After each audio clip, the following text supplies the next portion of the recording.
চোখ দুটি দূরবীন, মাথা হলো সংসদ, মন হলো মানুষের আয়না। রাগ করে, লোভ করে, হুট করে কখনো ইতিহাস মুছে ফেলা যায় না। সেলুলয়েডের ফিতা মুছে দেওয়া যেতে পারে, উই পোকা খেতে পারে পাঠ্য। সময়ের শিলালিপি ঘটনাকে মেলে ধরে, অক্ষত এবং অকাট্য। ইতিহাস শুধু এক বর্গীর ছড়া নয়, শিশুদের জেরিয়ার টম না। সিরাজউদ্দৌলার ইতিহাস মুছে দিতে চেষ্টা তো হয়েছিল কম না। অলিখিত বর্ণনা হাত ধরে জেগে ওঠে, ভেসে ওঠে প্রস্তর খণ্ড। মানুষের ছায়া ঠিক মানুষের পিছু ঘোরে, গলার সাথেই গলগণ্ড।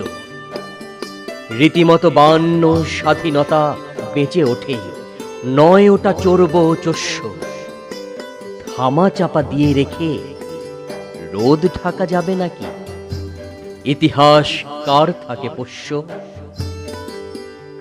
মহামান্য, রিসেট বাটনে টিপ দিলেই সব কিছু মুছে ফেলা যাবে না।